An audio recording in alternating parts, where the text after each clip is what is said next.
Assalamualaikum warahmatullahi wabarakatuh. Bertemu lagi dengan saya, Pandu Istika, penyuluh Kabupaten Ponorogo. Pada kesempatan kali ini, saya akan membahas tentang probiotik untuk aquaculture. Mungkin dari para pembudidaya sekalian atau sahabat Minamania sudah pernah mendengar dan mungkin atau bahkan sudah mempraktekkan sendiri penggunaan probiotik di budidayanya. Jadi sebelum masuk ke pembahasan, mungkin kita perlu tahu apa definisi dari probiotik itu. Jadi probiotik itu didefinisikan sebagai segala bentuk pakan tambahan berupa sel mikroba utuh, tidak harus hidup, yang menguntungkan bagi hewan inangnya melalui cara menyeimbangkan kondisi mikrobiologis inang, memodifikasi bentuk asosiasi dengan inang atau komunitas mikroba lingkungan hidupnya. Kemudian bisa meningkatkan pemanfaatan nutrisi pakan atau meningkatkan nilai nutrisinya, meningkatkan respon kekebalan inang terhadap patogen, atau memperbaiki kualitas lingkungan menurut Getosub tahun 1999.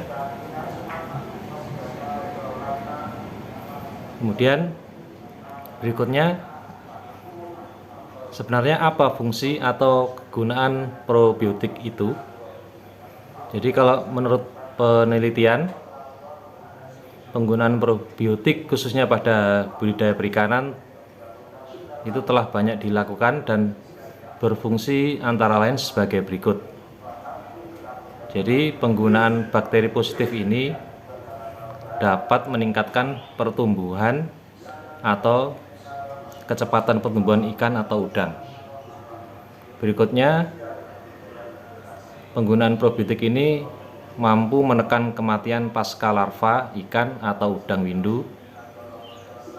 Kemudian mampu meningkatkan nilai potensial redoks sedimen tambak, mengurangi konsentrasi amonia dan bahan organik total dalam air tambak, serta mampu menekan populasi bakteri Vibrio dan mencegah insidensi infeksi white spot syndrome pada ikan atau udang.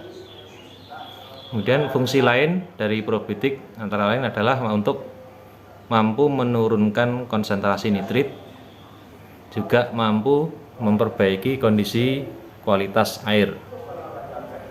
Selanjutnya kita harus mengetahui juga dari jenis-jenis probiotik tersebut. Yang pertama yaitu probiotik koloni bakteri Bacillus. Kemudian ada probiotik yang mengandung bakteri Lactobacillus. Setelah itu kita juga mungkin harus mengetahui dari karakteristik bakteri probiotik tersebut. Jadi bakteri yang dapat dikembangkan untuk probiotik itu harus mempunyai ciri-ciri sebagai berikut, yaitu bakteri itu dapat bertahan hidup pada suhu rendah dan konsentrasi asam organik yang tinggi di saluran pencernaan. Kemudian tidak menghasilkan senyawa toksik yang merugikan hewan atau inangnya. Selanjutnya, mampu hidup dan bermetabolisme dalam saluran usus hewan inang. Dan yang terakhir, bakteri probiotik itu harus tidak bersifat patogenik. Kemudian aplikasi probiotik dalam aquaculture. Yang pertama, pada persiapan kolam, aplikasi ini bertujuan untuk mempercepat perombakan bahan organik di dalam kolam dan menghilangkan senyawa yang beracun sebelum masa budidaya diberikan melalui pakan dan lingkungan, yaitu air dan di dasarnya. Kemudian pemberian probiotik melalui pakan adalah dengan cara mencampur probiotik yang berbentuk cair atau padat dengan pakan secara merata sehingga probiotik itu terserap ke dalam pakan, kemudian ditunggu sementara baru dikasihkan ke ikan. Dan selanjutnya aplikasi probiotik itu bisa digunakan melalui media air atau di air kolamnya. Untuk menghemat biaya produksi probiotik, kita bisa membuat sendiri atau memperbanyak probiotik tersebut, yaitu perbanyakan probiotik yang bahan-bahannya antara lain nanti bisa disiapkan adalah molase, ada tepung ikan, dadak halus, dan ragi roti. Kemudian ini berikutnya ada contoh formula dalam kultur bakteri probiotik. Nanti saya akan memberikan dua contoh formula. Yang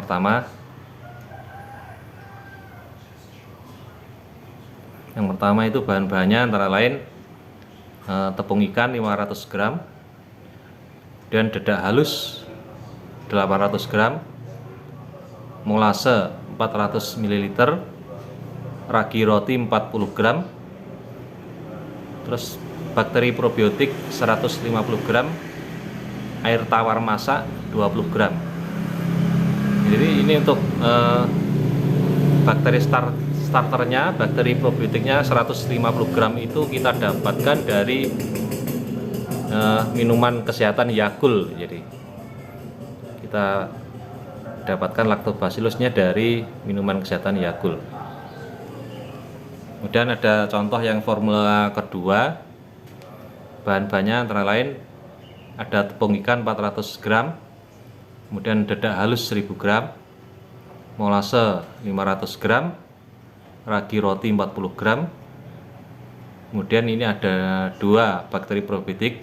Yang pertama, bakteri probiotik 1 itu 200 gram, dan bakteri probiotik 2 200 gram, dan air tawar masak 20 liter. Cara kulturnya yaitu timbang masing-masing bahan, ayak tepung ikan dan dadak halus, rebus air tawar sampai mendidih, lalu masukkan tepung ikan dan dadak, aduk sampai melarut. Perebusan ini bertujuan untuk membunuh bakteri yang terdapat dalam air. Jadi airnya harus air yang matang, air yang sudah direbus. Kemudian air didinginkan sambil diaduk-aduk sampai tepung ikan dan dadaknya merata. Dan setelah suhu air turun menjadi kurang lebih 30 derajat, lalu masukkan ragi roti dan molase serta dengan bakteri probiotiknya dan aduk sampai merata. Pindahkan larutan yang sudah jadi ke dalam jerigen atau ember. Berikutnya gunakan aerasi dalam larutan tersebut. Jadi kita setelah jadi kita pasang aerator ke dalam larutan yang sudah jadi tadi. Kemudian didiamkan atau diperam sekitar 2-4 hari. Itu biasanya populasi bakteri akan tumbuh dengan cepat dan bakteri probiotiknya sudah dapat diaplikasikan. Jadi prosesnya seperti ini. Dari pertama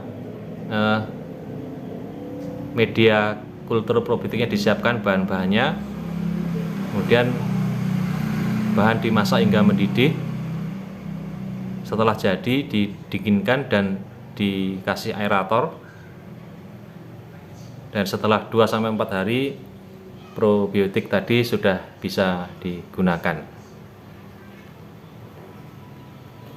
Nah, demikian penjelasan tentang probiotik yang saya sampaikan. Semoga bermanfaat. Terima kasih. Assalamualaikum warahmatullahi wabarakatuh.